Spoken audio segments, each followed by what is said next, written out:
Bismillahirrahmanirrahim. Assalamualaikum warahmatullahi wabarakatuh. Perkenalkan, nama saya Agil Ferdiana dari kelas PTIK 1C, ingin membawakan materi tentang sistem informasi dan teknologi informasi. Langsung saja ke materi yang pertama, yaitu pengertian sistem informasi. Sistem informasi adalah kombinasi aktivitas orang yang menggunakan teknologi untuk mendukung operasi dan manajemen. Dalam arti yang sangat luas, istilah sistem informasi yang sering digunakan merujuk kepada interaksi antar orang, proses algoritmik, data, dan teknologi. Tujuan informasi. Tujuan dari sistem informasi adalah menghasilkan informasi. Sistem informasi selalu melibatkan data-data penting, di mana data yang diolah menjadi bentuk yang berguna bagi para pemakainya. Komponen sistem informasi. Terdapat 4 langkah dalam membangun suatu sistem informasi, yaitu menentukan serta mengetahui masalah, menyediakan solusi alternatif, memilih solusi, dan mengimplementasikan solusi yang dipilih. 1. Sistem informasi manajemen atau SIM adalah sistem perencanaan bagian dari pengendalian internal suatu bisnis yang meliputi pemanfaatan manusia, dokumen, teknologi, dan prosedur oleh akuntansi manajemen untuk memecahkan masalah bisnis seperti biaya produk, layanan, atau suatu strategi bisnis. 2. Sistem informasi keputusan DSS adalah bagian dari sistem informasi berbasis komputer, termasuk sistem berbasis pengetahuan manajemen pengetahuan yang dipakai untuk mendukung pengembalian keputusan dalam suatu organisasi atau perusahaan.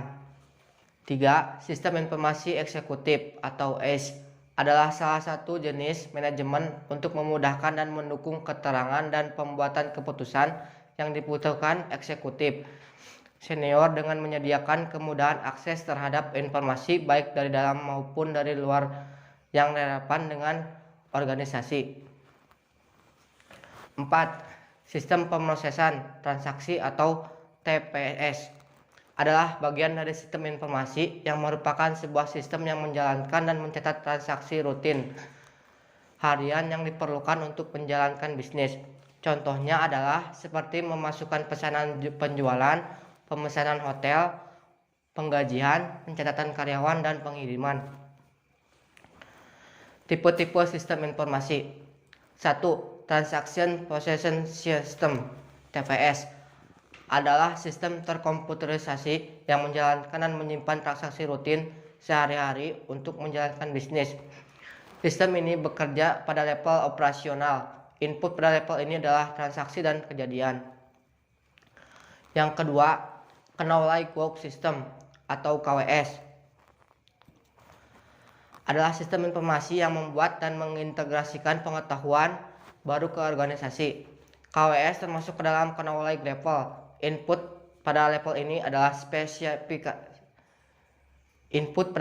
adalah spesifikasi perancangan.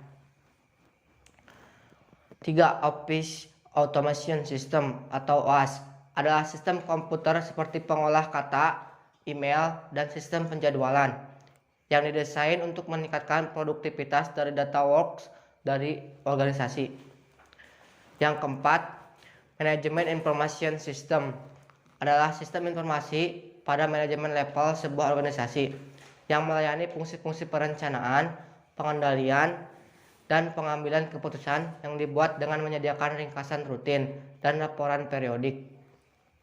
Yang kelima, Decision Support System atau DSS adalah sistem informasi di manajemen level sebuah organisasi yang mengkombinasikan data dan model analisis yang rumit untuk mendukung pengambilan keputusan yang terstruktur dan semi terstruktur. Yang keenam, Executive Support System adalah sistem informasi pada strategi level sebuah organisasi yang dirancang untuk tujuan pengambilan keputusan yang tidak terstruktur. Pengertian teknologi informasi. Teknologi informasi atau dalam bahasa Inggris dikenal dengan istilah Information Technology atau IT adalah istilah umum untuk teknologi apapun yang membantu manusia dalam membuat, mengubah, menyimpan, mengomunikasikan, dan menyebarkan informasi. Teknologi informasi menyatukan komputasi dan komunikasi berkecepatan tinggi untuk data, suara, dan video. Fungsi teknologi informasi. 1. Menangkap, capture.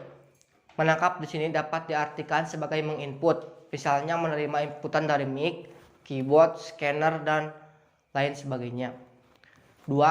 Fungsi teknologi informasi sebagai pengolah atau processing. Fungsi teknologi ini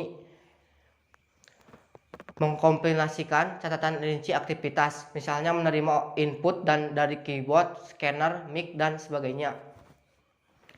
Yang ketiga, mengolah atau memproses data, masukan yang diterima untuk menjadi informasi. Yang keempat, fungsi teknologi informasi sebagai menghasilkan atau generating. Fungsi generating adalah di mana teknologi berperan sebagai alat untuk mengorganisasikan suatu informasi ke dalam sebuah bentuk yang lebih terarah dan mudah dipahami. Yang kelima, fungsi teknologi sebagai penyimpan atau storage. Fungsi teknologi informasi ini merekam atau menyimpan data dan informasi dalam suatu media yang dapat digunakan untuk keperluan lainnya. Yang keenam, fungsi teknologi informasi sebagai pencari kembali, retrieval. Fungsi teknologi informasi ini menelusuri, mendapatkan kembali informasi atau menyalin data dan informasi yang sudah tersimpan.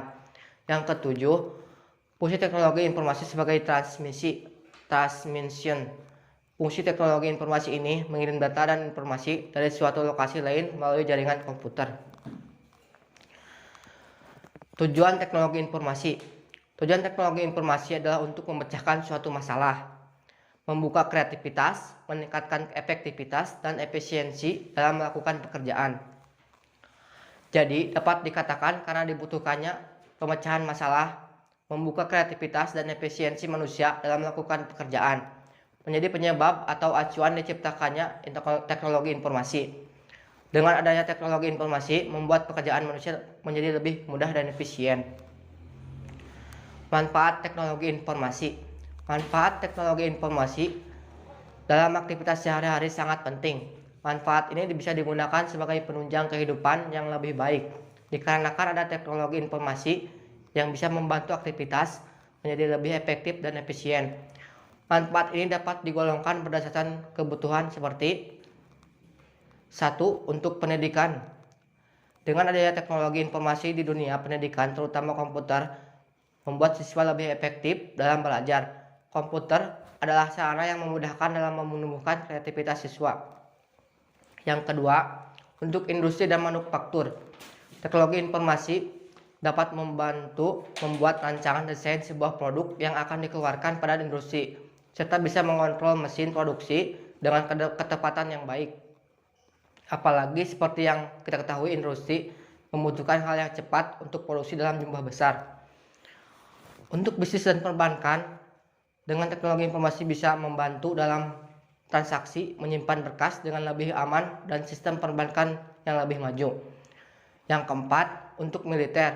Dengan teknologi informasi yang maju, bisa dimanfaatkan untuk navigasi pada kapal selam, mengendalikan pesawat luar angkasa dengan kemudi atau tanpa kemudi. Yang kelima, untuk teknik dan pengetahuan. Teknologi informasi bisa digunakan dalam mempelajari struktur tanah, angin, dan juga cuaca, dan bisa membantu dalam menghitung. Yang keenam, untuk kedokteran. Bisa dimanfaatkan dalam mendiagnosa suatu penyakit dan mengambil gambar semua organ tubuh dengan komputer. Bahkan teknologi merupakan bagian yang tidak dapat dipisahkan dengan bidang kedokteran saat ini, seperti scan, radiologi, maupun USG. Yang ketujuh, untuk pemerintahan. Teknologi informasi dapat diaplikasikan dalam mengolah suatu data dan informasi yang ditujukan kepada masyarakat, bisa meningkatkan hubungan antara pemerintah dan masyarakatnya. Yang kedelapan, untuk hiburan dan permainan. Teknologi komputer bisa digunakan untuk membuat animasi, periklanan, desain grafis, dan juga audio visual supaya menjadi lebih baik dan menarik. Yang kesembilan, untuk bidang kriminal. Teknologi bisa membuat mudah aparat dalam menyelesaikan permasalahan. Bisa dengan mudah terdeteksinya pelanggaran demi pelanggaran lalu lintas dan sidik jari. Bahkan untuk kejahatan sekelas cybercrime sekalipun dapat dengan mudah dilacak lewat teknologi. Ya, sekian dari materi dari saya. Saya akan menyampaikan kesimpulan dari materi tersebut. Kesimpulannya adalah sistem informasi merupakan bagian dari yang tidak dapat terpisahkan dalam penciptakan proses bisnis di era industri saat ini. Sehingga kita perlu memastikan setiap aspek dan kebutuhan untuk membangun bisnis telah sesuai dengan sumber daya yang Anda miliki. Sehingga Anda dapat mengambil keputusan akhir secara tepat dan tidak tergesa-gesa.